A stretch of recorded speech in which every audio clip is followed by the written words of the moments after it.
Hello friends, मैं विकास Zenith academy पे आपका स्वागत करता हूं। मैंने कल आप लोगों को संविधान का पहला चैप्टर पढ़ाना प्रारंभ कर दिया। मैं आशा करता हूं कि आप लोगों को वो वीडियो मेरी बहुत अच्छी लगी होगी और आप अपने नोट्स बना रहे होंगे। इसमें से इम्पोर्टेंट क्या था क्या नहीं था ये भी मैंने आपको बताया था। आने वाले समय में आपके सभी एग्जामों में प्रश्न आने वाले हैं और बहुत ही अच्छी तरीके से आपके प्रश्न आएंगे और आप बिल्कुल निश्चिंत होकर बैठें। मैं आपके लिए अच्छी अच्छी वीडियोस लेके आ रहा हूं। जल्दी से जल्दी कॉन्सेप्ट मैं आपका क्लियर करा दूंगा।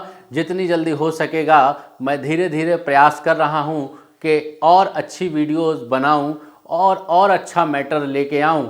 आप परेशान ना होइए, आपको प्रत्येक दिन बहुत अच्छा मटेरियल मिलेगा। कई किताबों से मिलकर मैंने आपके लिए मटेरियल बनाया है। ठीक है, आगे हमने कल आप लोगों के साथ जो पढ़ा था उसके आगे हम आज पढ़ना प्रारंभ कर रहे हैं। जैसे कि कल मैंने आपको पढ़ा दिया था कंपनी शासन। मैं आशा करता हूं कि कंपनी शासन में आपको कोई समस्या नहीं आई होगी। ठीक है, तो हम स्टार्ट करते हैं बिना टाइम खराब करे हुए। ठीक है, अगला पार्ट था आपका ताश शासन। मैंने आपको कारण भी बताए थे कि 1857 की क्रांति के बाद से भारत की जो पृष्ठभूमि थी ब्रिटिश सरकार के सापेक्ष वो कैसी थी, बदल गई थी। आंदोलन ने ब्रिटिश सरकार को बिल्कुल झकझोर के रख दिया था। ब्रिटिश सरकार का ये कहना था कि अगर हमने अभी कोई कार्रवाई नहीं करी या कोई ऐसे अधिनियम नहीं बनाए या भारतीयों का साथ नहीं लिया तो हमारे क्या हो सकता है, हमारे लिए बहुत नुकसान की बात हो सकती है। जिसके कारण भारत शासन अधिनियम बनाया गया, यानी कि 1858 का भारत शासन अधिनियम बनाया गया। और जो भारत का गवर्नर जनरल था भाई साहब, उसका भी क्या कर दिया गया, दायरा बढ़ा दिया गया कि अब भारत का जो गवर्नर जनरल था अब वो क्या कहलाने लगा कि तो भारत का वायसराय कहलाने लगा। उसका नाम क्या था, लॉर्ड कैनिंग था। अगर प्रश्न आए कि भारत का प्रथम वायसराय कौन था तो भारत का प्रथम वायसराय कौन था, लॉर्ड कैनिंग था। कौन था, लॉर्ड कैनिंग था। ठीक है, इस अधिनियम के अंतर्गत क्या था कि भारत में द्वैध शासन को समाप्त कर दिया गया। किसको समाप्त कर दिया गया, द्वैध शासन को समाप्त कर दिया गया। जैसे बोर्ड ऑफ कंट्रोल तथा बोर्ड ऑफ डायरेक्टर को क्या कर दिया गया, पदों को विभाग को समाप्त कर दिया गया। यहाँ तक कोई दिक्कत, यानी बोर्ड ऑफ कंट्रोल और बोर्ड ऑफ डायरेक्टर को क्या कर दिया गया, समाप्त कर दिया गया। भारत परिषद की स्थापना की गई कितने सदस्यों के साथ, 15 सदस्यों के साथ। कितने सदस्यों के साथ, 15 सदस्यों के साथ। और 2 अगस्त 1858 ईस्वी को जो ब्रिटिश यानी 1857 ईस्वी यानी 1857 की क्रांति के समय जो ब्रिटिश प्रधानमंत्री लॉर्ड पामस्टन थे, कौन थे, लॉर्ड पामस्टन थे। उन्होंने क्या किया, लॉर्ड पामस्टन के स्थान पर लॉर्ड डर्बी को क्या बनाया गया, ब्रिटिश प्रधानमंत्री बनाया गया। क्या बनाया गया, ब्रिटिश प्रधानमंत्री बनाया गया। ठीक है, भारत परिषद की स्थापना की गई कितने सदस्यों के साथ, तो 15 सदस्यों के साथ स्थापना की गई। आगे चलते हैं, अगला है 1861 का भारत शासन अधिनियम। भारत शासन अधिनियम इस अधिनियम के अंतर्गत भारतीय संवैधानिक और राजनीतिक दृष्टिकोण के लिए क्या था, ये महत्वपूर्ण था। यह अधिनियम भारतीय संवैधानिक और राजनीतिक दृष्टिकोण से क्या था, महत्वपूर्ण था। अब इस अधिनियम के बाद में लोगों को ये लगने लगा कि अब हम यानी ब्रिटिश सरकार को ये लगा कि हम भारतीयों की सलाह लेने के लिए कैसे हैं, अच्छे हैं, यानी हम लें। तो उन्होंने क्या किया कि कानून बनाने में भारतीयों की सलाह लेना क्या कर दिया, उन्होंने प्रारंभ कर दिया। यानी कानून बनाने के लिए भारतीयों की सलाह लेना क्या कर दिया, उन्होंने आरंभ कर दिया। और वायसराय को अध्यादेश जारी करने की अनुमति दी गई। वायसराय को अध्यादेश जारी करने की अनुमति प्रदान हुई तथा विभागीय प्रणाली का गठन किया गया। तो अगर मैं कहूँ कि मंत्रिमंडल का स्थापना कहाँ से हुई, तो मंत्रिमंडल की स्थापना विभागीय प्रणाली के गठन से शुरू हो गई। एक बार और रिकॉल कर लेते हैं, ताज शासन 1858 से लेकर 1947। 1858 का भारत शासन अधिनियम, भारत का गवर्नर जनरल क्या कहा जाने लगा, तो भारत का वायसराय कहा जाने लगा। तो भारत का प्रथम वायसराय कौन था, तो लॉर्ड कैनिंग था। द्वैध शासन को क्या कर दिया गया, समाप्त कर दिया गया।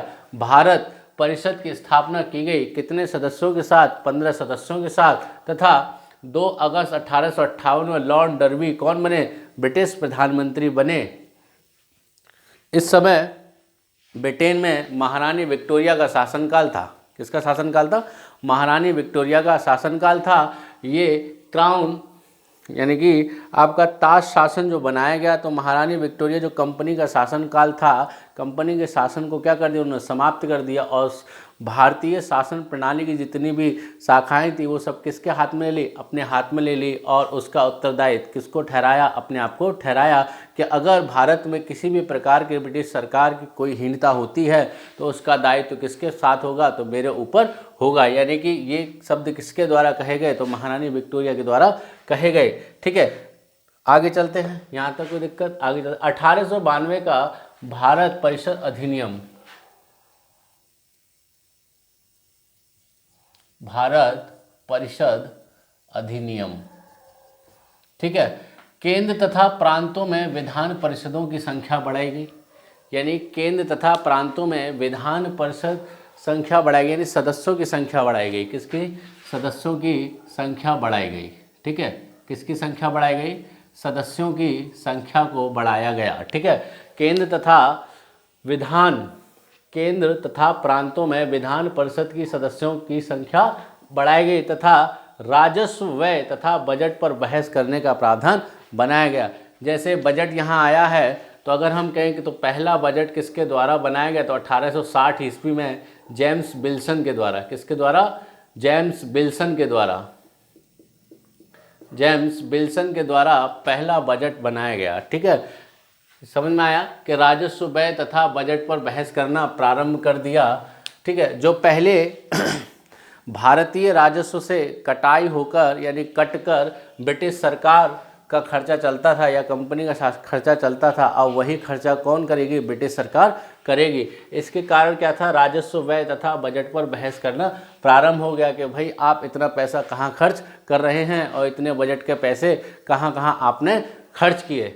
ठीक है, जैसे देखो ऐसा होता है कि जैसे कि चीज़ें पहले नहीं पता होती हैं। जैसे कि आज के समय पर हम कहें कि कोई भी अगर आप कोई प्रथा लेते हैं तो व्यक्ति को पता ही नहीं होती है कि वो कुप्रथा हो क्यों रही है, और व्यक्ति उसी चीज़ को मानना क्या कर देते हैं? प्रारंभ कर देते हैं। पीढ़ी दर पीढ़ी, पीढ़ी दर पीढ़ी, पीढ़ी दर पीढ़ी यही चलता रहता है। ठीक है, जैसे कोरोना काल में क्या था कि चेन प्लानिंग चल रही थी। क्या चल रही थी? चेन प्लानिंग चल रही थी और चेन को जुड़ने नहीं दिया जा रहा था, जिसके कारण क्या लगाया गया? लॉकडाउन लगाया गया। ठीक है, यदि एक व्यक्ति बीच में से हट जाता है, जैसे बहुत सारी सीढ़ियाँ रखी हुई हैं, ईंटें एक लाइन से रखी हुई हैं। ठीक है, अगर उसको हम पहली वाली ईंट को अगर हम गिराते हैं तो दूसरी पर, तीसरी पर, चौथी पर, पांचवी पर वो लगती हुई चली जाती है और एंड तक क्या है? सारी ईंटें गिरती चली जाती हैं। ठीक है, अगर हम उसमें से गिरने से पहले एक ईंट को उठा लें तो बाकी की ईंटें क्या हो सकती हैं? बच सकती हैं। ठीक है, वैसे क्या था? यहाँ पे था कि ब्रिटिश सरकार ने ऐसा क्या किया कि भारत के शासन प्रणाली को अपने हाथ में ले ली। भाई लालच क्या है? बहुत बुरी बला है। और आज का जो व्यक्तित्व है वो कैसा है? लालची है। कैसा है? लालची है। उसको क्या चाहिए? पैसा चाहिए। कैसे चाहिए? उसको नहीं पता, बस क्या चाहिए? पैसा चाहिए। और हमको क्या चाहिए भाई? पढ़ाई चाहिए। ठीक है, आगे चलते हैं। 1909 का भारत परिषद अधिनियम, इसे मार्ले मिंटो सुधार अधिनियम भी कहा जाता है। क्या कहा जाता है? मार्ले मिंटो सुधार अधिनियम भी कहा जाता है। विधान परिषद में चर्चा का दायरा बढ़ा दिया गया। भाई सीधी सी बात है, समय बढ़ेगा, जनसंख्या बढ़ेगी, लोगों की विचारधारा भी कैसी होंगी? बढ़ती चली जाएंगी। जैसे 5 साल का बच्चा आपको आगे की भविष्य की कल्पना कर सकता है और 80 साल के जो बुज़ुर्ग हैं आपको अनुभव बता सकते हैं। अगर आप किसी 10 साल के बच्चे से बात करें तो वो क्या बताएगा? मैं डॉक्टर बनूंगा, मैं इंजीनियर बनूंगा, आगे चलकर मैं करोड़पति बनूंगा, मैं BMW खरीदूंगा, मैं ऐसे कपड़े पहनूंगा। ठीक है, और वहीं अगर हम 80 साल के बुज़ुर्ग से बात करें तो व्यक्ति बड़े विनम्र तरीके से, बड़े अच्छे स्वभाव से आपको समझाएगा कि मैंने ऐसे जीवन जिया और आपको भी ऐसे जीवन जीना चाहिए। ठीक है, लाइफ में क्या चाहिए? आपके लिए एक अनुशासन चाहिए। अनुशासन आपके लिए बहुत इम्पोर्टेंट है। एक विद्यार्थी के लिए एक अनुशासन बहुत ज़रूरी होता है। जिस विद्यार्थी के अंदर अनुशासन नहीं होता है वो कुछ नहीं। अनुशासन बहुत ज़रूरी है। आपके दैनिक जीवन में अनुशासन होना चाहिए, आपके बात करने में अनुशासन होना चाहिए, आपके पढ़ने में अनुशासन होना चाहिए, और आपके जो 24 घंटे हैं उसको व्यवस्थित करने के लिए क्या होना चाहिए, अनुशासन होना चाहिए। तो सबसे बेस्ट क्या होता है, अनुशासन। हम क्या पढ़ रहे हैं, अनुशासन। देखो ना, ब्रिटिश सरकार कहाँ 1600 ईस्वी में केवल व्यापार करने आई थी, केवल अपने अनुशासन के वजह से ही कब गई, 1948 ईस्वी में गई। सोचो 1600 ईस्वी कहाँ और 1948 कहाँ, आप समझ सकते हो किसकी बदौलत, केवल अनुशासन की बदौलत। उन्होंने काम करना सीखा, क्या सीखा, काम करना सीखा। ठीक है, आगे चलते हैं। 1909 का भारत परिषद अधिनियम मार्ले मिंटो सुधार अधिनियम के नाम से भी जाना जाता है। इसमें विधान परिषद में चर्चा का दायरा बढ़ा दिया गया, बजट का संकलन तथा अनुपूरक प्रश्न पूछना प्रारंभ किया गया। देखो भैया, आज भी अनुपूरक प्रश्न होते हैं। कैसे होते हैं, आज भी अनुपूरक प्रश्न होते हैं। पहले भी क्या होते थे, अनुपूरक प्रश्न होते थे। अगर आप संविधान को पढ़ लें तो आपको किसी विधान की आवश्यकता नहीं है। संविधान ही एक ऐसा विधान है जो आपको अपने आप में क्या बना सकता है, सुप्रीम कोर्ट बना सकता है। क्या बना सकता है, सुप्रीम कोर्ट बना सकता है। भैया पूरा देश चल कैसे रहा है, एक संविधान के दायरे से तो चल रहा है।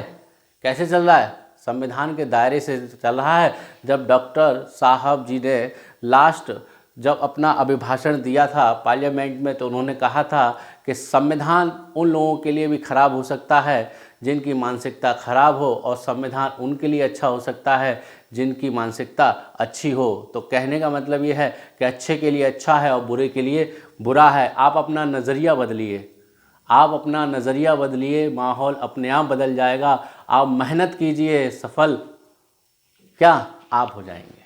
आगे चलते हैं। बजट का संकलन तथा अनुपूरक प्रश्न करना प्रारंभ किया। पृथक निर्वाचन मंडल की व्यवस्था की गई। भाई साहब ये देखिए, पृथक निर्वाचन मंडल की व्यवस्था की गई, पृथक निर्वाचन मंडल की व्यवस्था की गई। यहाँ यदि आप एनसीईआरटी पढ़ते हैं तो आपको वहाँ साफ शब्दों में मिलता है कि फूट डालो और क्या करो, राज्य करो। फूट डालो और राज्य करो। ठीक है, पृथक निर्वाचन मंडल की व्यवस्था किसको दी गई, मुस्लिमों को दी गई। यानी पृथक निर्वाचन मंडल की व्यवस्था किसको प्रदान की गई थी, मुस्लिमों को की गई थी। भैया देश में दो ही चीज़ चलते, एक हिंदू एक मुस्लिम, एक हिंदू एक मुस्लिम। ठीक है, तो वही चीज़ अंग्रेजों ने देखी। तो भारत में क्या है, प्राचीन समय से क्या चली आ रही है, ऊंच नीच भेदभाव जात पात चला आ रहा है। अगर पहले ये नहीं होता तो ना अंग्रेज आते, ना मुग़ल आते, ना हुमायूं, समझ रहे हो, ना मोहम्मद बिन कासिम, ना गौरी, कोई नहीं आ पाता। भारत में यदि एकता होती तो कोई नहीं आ पाता। आपके घर में बिना इजाज़त के कोई घुस नहीं सकता। हो सकता है क्या, नहीं हो सकता, मेरे ख्याल से तो नहीं। कुत्ता भी नहीं आ सकता, इंसान तो बहुत दूर की बात है। ठीक है, पृथक निर्वाचन मंडल की व्यवस्था की गई किसके लिए, मुस्लिमों के लिए। सबसे ज़्यादा इंपॉर्टेंट प्रश्न पूछा जाता है कि पृथक निर्वाचन मंडल की व्यवस्था किस अधिनियम के अंतर्गत की गई, तो 1909 अधिनियम के अंतर्गत की गई। बहुत ज़्यादा पूछा जाता है, प्रत्येक एग्जाम में आता है। किस में आता है, प्रत्येक एग्जाम में आता है। पृथक निर्वाचन मंडल की व्यवस्था कब की गई, तो 1909 में भारत परिषद अधिनियम के अंतर्गत की गई। ठीक है, इस अधिनियम के अंतर्गत क्या किया गया भाई साहब, जो यहाँ पर द्वैध शासन को समाप्त किया, अब यहाँ पर क्या कर दिया गया, लागू कर दिया गया। ठीक है, यानी कि यहाँ पर जो द्वैध शासन को खत्म किया गया था, वहाँ पर यहाँ पर क्या किया गया, प्रांतों में द्वैध शासन को लागू किया गया। प्रांतों में क्या किया गया, द्वैध शासन को लागू किया गया। ठीक है, अगला चलते हैं, भारत शासन अधिनियम 1919। ठीक है, इसे चेम्सफोर्ड सुधार अधिनियम तथा मॉन्टेगू की घोषणा भी कहते हैं। ठीक है, चेम्सफोर्ड सुधार अधिनियम तथा मॉन्टेगू की घोषणा भी कहा जाता है। ठीक है, इस अधिनियम का जो आधार था वह होम रूल आंदोलन था। क्या था, होम रूल आंदोलन था। तो सभी लोग जानते हैं कि होम रूल आंदोलन की शुरुआत किसके द्वारा की गई, तो एनी बेसेंट, किसके द्वारा, एनी बेसेंट तथा बाल गंगाधर तिलक के द्वारा किया गया। ठीक है, बाल गंगाधर तिलक के द्वारा प्रारंभ किया गया। ठीक है, होम रूल आंदोलन किसके द्वारा? तो एनी बेसेंट और बाल गंगाधर तिलक के द्वारा प्रारंभ किया गया। इस आंदोलन का पहला ही था शब्द यानी स्वशासन की प्राप्ति, यानी संवैधानिक रूप में रहते हुए हम ऐसा आंदोलन करेंगे कि हमको क्या चाहिए? स्वशासन की व्यवस्था चाहिए। स्वशासन का मतलब ये होता है कि अपने आप अपना शासन चाहिए, हम लोग क्या करें? अपना शासन बना सकें। ठीक है, इस अधिनियम के अंतर्गत संपत्ति तथा शिक्षा के अधिकार संपत्ति तथा शिक्षा के आधार पर मताधिकार दिया गया। हम कह सकते हैं कि इस अधिनियम के अंतर्गत प्रत्यक्ष निर्वाचन मंडल की व्यवस्था की गई। किसकी? पृथक निर्वाचक प्रणाली की व्यवस्था की गई। ठीक है, संपत्ति तथा शिक्षा के आधार पर मताधिकार दिया गया तथा महिलाओं को भी मत देने का अधिकार था महिलाओं को भी मत देने का अधिकार था। ठीक है, कह रहा है सांप्रदायिक आधार पर निर्वाचन प्रणाली का गठन किया गया। किसका? सांप्रदायिक। ठीक है, सांप्रदायिक आधार पर निर्वाचन प्रणाली का गठन किया गया, जिसके अंतर्गत सिख, ईसाई, यूरोपियन को भी क्या था? निर्वाचन में भाग लेने का अधिकार था। आगे चलते हैं, प्रांतीय विभागों को विभक्त कर दिया गया। एक आपका हस्तांतरित तथा एक आरक्षित विषय पे इसे क्या कर दिया? दो भागों में विभाजित कर दिया। इसके आधार पर देखें तो कौन कौन से विषय इसमें शामिल थे? तो स्थानीय सुशासन तथा शिक्षा व्यवस्था और स्वास्थ्य। ठीक है, स्थानीय स्वशासन,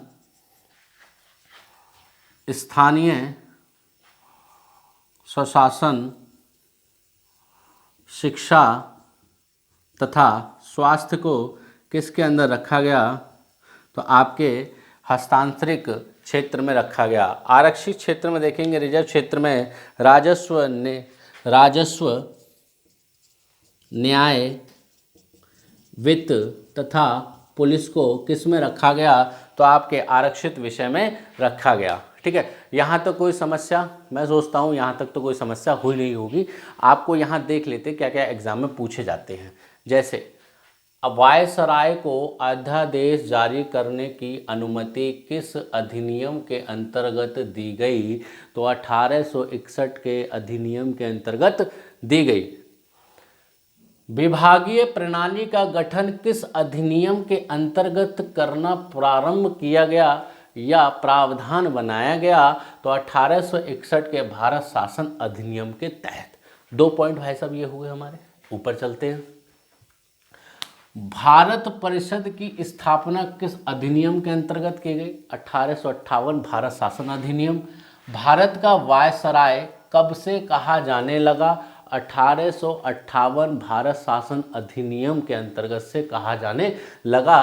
तो लॉर्ड कैनिंग कौन थे? तो भारत के अंतिम गवर्नर जनरल थे तथा भारत के प्रथम वायसराय थे। मेरी बात को समझना, भारत के अंतिम गवर्नर जनरल लॉर्ड कैनिंग तथा भारत के प्रथम वायसराय लॉर्ड कैनिंग थे।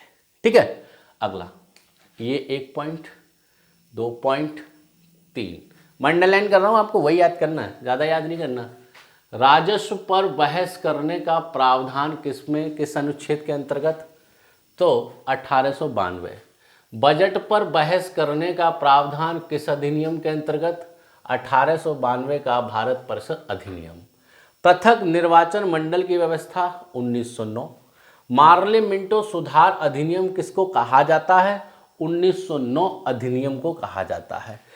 ठीक है, अनुपूरक प्रश्न करने का प्रावधान किस अधिनियम के अंतर्गत बनाया गया? तो 1909 अधिनियम के अंतर्गत बनाया गया। ठीक है, आगे चेम्सफोर्ड सुधार अधिनियम किस अधिनियम को कहा जाता है? तो भारत शासन अधिनियम 1919 को कहा जाता है। प्रांतीय विभागों को विभक्त किस अधिनियम के अंतर्गत किया गया? तो 1919 के अंतर्गत किया गया। ठीक है, दूसरा एक और कहाँ गया? हाँ, अगला प्रश्न। ठीक है, ये देखेंगे।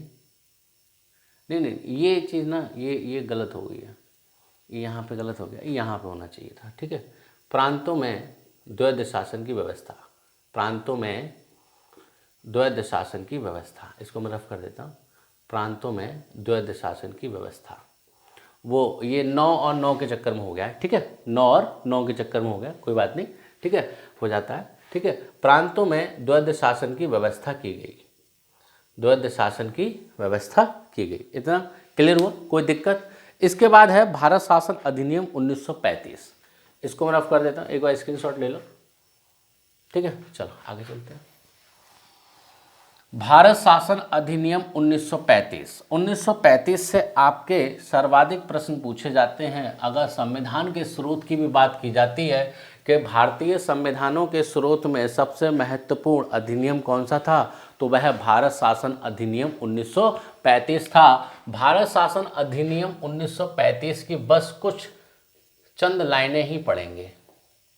मैं फिर कह रहा हूँ, सब कुछ इम्पोर्टेंट अगर हो जाएगा, जैसे वो है ना कि सब कुछ मिल जाएगा ज़िंदगी में तो तमन्ना किसकी करोगे, कुछ ख्वाहिशें अधूरी भी रहनी चाहिए, ठीक है। वैसे ही एग्ज़ाम में यदि सब कुछ पढ़ लोगे तो प्रश्न भी तो छोड़ के आओगे भाई। 100 में 100 करने की ना सोचो जब तक एग्ज़ाम क्रॉस करना है।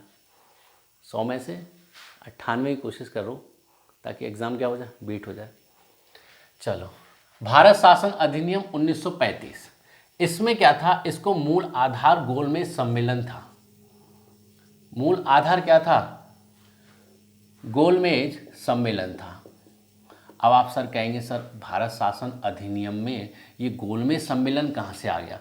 भैया यही तो था जो कुछ था। क्या था? यही तो था जो कुछ था। साइमन जाओ, साइमन जाओ, कौन जाओ? साइमन जाओ, साइमन जाओ, भैया यही है। ये वाला अधिनियम जिसका मूल्यांकन करने के लिए क्या था? साइमन आयोग भारत आया था। कब आया था? साइमन आयोग भारत आया था 1928 ईस्वी में, जिसे साइमन आयोग वापस जाओ के नारे क्या थे? लग रहे थे। और वो कैसा रहा? सफल रहा। बस उसी साइमन आयोग की रिपोर्ट पर विचार विमर्श करना था गोलमेज सम्मेलन का मेन आधार। गोलमेज सम्मेलनों की संख्या कितनी थी? 3 थी। कब कब हुए? 1930, 1931 तथा 1932, ठीक है। 1930, 1931 तथा 1932, ठीक है। कौन कौन सी थी? 1930, 1931 तथा 1932, ठीक है। आगे चलते हैं। अब तृतीय गोलमेज सम्मेलन में रैमसे मैकडोनाल्ड को कुछ हाथ ना लगा। कुछ हाथ लगने का मतलब क्या है? कुछ खास बातचीत नहीं हो पाई। किसको? रैमसे मैकडोनाल्ड को। जब रैमसे मैकडोनाल्ड को कुछ ना हुआ तो उसने किसको आधार मान लिया? तो श्वेत पत्र को आधार मान लिया। किसको आधार मान लिया? श्वेत पत्र को आधार मान लिया। और श्वेत पत्र को आधार मानते ही किसकी स्थापना की गई? तो भारत शासन अधिनियम की स्थापना की गई। किसकी स्थापना की गई? भारत शासन अधिनियम की स्थापना की गई, ठीक है। यहाँ तो कोई दिक्कत? आगे चलते हैं। अब इस अधिनियम को पढ़ते हैं। इसमें धाराएं कितनी थी? तो 321 धाराएं थी। कितनी धाराएं थी? 321 धाराएं थी तथा 10 अनुसूचियां थी। कितनी थी? 10 अनुसूचियां थी। धाराएं कितनी थी? 321 धाराएं थी तथा 10 अनुसूचियों में इसे क्या किया गया था? विभक्त किया गया था। जो प्रांतों में द्वैध शासन लगाया गया था, प्रांतों में जो द्वैध शासन लगाया गया था, अब वो हटाकर किस में लगा दिया गया? केंद्र में लगा दिया गया। यानी कि प्रांतों में द्वैध शासन को हटाकर अब वह किस में लगाया गया? तो वह केंद्र में लगाया गया। किस में लगाया? केंद्र में। इस अधिनियम को एक लंबा प्रलेख वाला अधिनियम भी कहा जाता है। लंबा प्रलेख वाला अधिनियम भी कहा जाता है, ठीक है। क्यों कहा जाएगा? क्योंकि इसमें कितनी धाराएं थी? 321 धाराएं थी तथा सूचियों को भी आवंटित किया गया। किसको? सूचियों का भी आवंटित किया गया। जैसे राज्य सूची, संघ सूची तथा समवर्ती सूची। इन सूचियों का भी क्या किया गया? निर्धारित किया गया। इनको अलग अलग विषयों में क्या किया गया? विभाजित। जैसे राज्य सूची के विषय, राज्य चलाने के लिए राज्य सूची के विषय, संघ चलाने के लिए संघ सूची के विषय, और दोनों को चला सके उसको क्या कहा गया? समवर्ती सूची के विषय कहा गया, ठीक है। आगे चलते हैं। इस अधिनियम के अंतर्गत, इसको रफ कर देता हूँ, लिख लिया होगा। इस अधिनियम के अंतर्गत वर्मा को देश से अलग कर दिया गया। वर्मा को देश से क्या कर दिया गया भैया, देश से अलग कर दिया गया। वर्मा को देश से अलग कर दिया गया। जो आज के समय में कौन सा देश है, तो म्यांमार देश है। कौन सा है, म्यांमार देश है। ठीक है, वर्मा का ही देश क्या है, म्यांमार है। जैसे बहादुर शाह जफर द्वितीय को कहाँ भेज दिया गया था, कहाँ निर्वासित किया था, रंगून। उनकी मृत्यु कब हुई थी, 1862 ईस्वी में हुई थी। अगर प्रश्न आ जाए कि 1857 की क्रांति का दिल्ली से नेतृत्व किसके द्वारा किया गया था, तो बहादुर शाह जफर द्वितीय के द्वारा किया गया था। भूल जाओ तो गाना याद रखना, कौन सा, मेरे पिया गए रंगून, किया है वहाँ से टेलीफोन। हाँ चलो याद रखना, ठीक है। राज्य सूची, संघ सूची तथा समवर्ती सूची, इतना क्लियर हुआ। कोई दिक्कत यहाँ तक, आई मीन मैं समझ सकता हूँ कोई दिक्कत नहीं होगी, ठीक है। इस अधिनियम के अंतर्गत 1858 ईस्वी का भारत शासन अधिनियम को समाप्त कर दिया गया। भारत शासन अधिनियम को समाप्त कर दिया गया, ठीक है। इस अधिनियम के अंतर्गत क्या किया गया, भारत शासन अधिनियम 1858 को क्या कर दिया गया, समाप्त कर दिया गया। आगे चलते हैं, ज़्यादा समय नहीं लेंगे, ठीक है, बिल्कुल समाप्ति की ओर चल रहे हैं। देख लेते हैं एक और इम्पोर्टेंट देख लें। जैसे आरबीआई का गठन कब किया गया, तो 1935 में किया गया। ये मैं एक इम्पोर्टेंट पार्ट बता दे रहा हूँ, यहाँ तो कोई दिक्कत नहीं होगी आपको, मैं समझता हूँ। तो आपका पहला पार्ट कंप्लीट हो चुका है, पहला चैप्टर कंप्लीट हो चुका है। भारतीय स्वतंत्रता अधिनियम 1947 में पढ़ाऊंगा नहीं, जो ज़्यादा इम्पोर्टेंट है नहीं, उसमें ज़्यादा कुछ नहीं कहा गया है। वह ब्रिटिश सरकार के द्वारा, महारानी के वो क्लीमेंट एंटली के द्वारा ये कहा गया कि जब तक भारतीय संविधान और पाकिस्तान का संविधान निर्माण नहीं होता, तब तक दोनों ही देश किसके अधीन रहेंगे, तो 1947 के अधिनियम के अधीन रहेंगे। इतना है, ज़्यादा इम्पोर्टेंट उसमें है कुछ नहीं, इसलिए मैं नहीं पढ़ा रहा हूँ, क्योंकि प्रश्न वहाँ से ज़्यादा आते भी नहीं हैं। यहाँ से सबसे ज़्यादा प्रश्न आते जो मैंने आपको बताया है, ठीक है। आपके लिए बहुत सारे एग्जामों के लिए ये इम्पोर्टेंट साबित हो सकती है। कैसी साबित हो सकती है, इम्पोर्टेंट साबित हो सकती है। आप इसके फेयर नोट्स बनाएं, आपको किसी भी प्रकार की कोई असुविधा नहीं होगी। आप कमेंट बॉक्स में बताएं इस वीडियो में और क्या कमी रह गई थी, ठीक है। आज के लिए इतना ही। नमस्कार साथियों, बस मेरा एक काम है, आप लोग करते नहीं हो, मेहनत से करो। कोई खास रेस्पॉन्स नहीं मिल रहा, रेस्पॉन्स नहीं मिलेगा भाई, एनर्जी कहाँ से आएगी, लोहा ठंडा पड़ जाएगा भाई, फिर आवाज़ आएगी टन सी। कैसी आएगी, टन सी। किसी पिक्चर में करता है, मुझे कमेंट करके बताना कि कौन सा विलन टन करके करता है। तो लाइक करें, शेयर करें, सब्सक्राइब करें। Bye bye.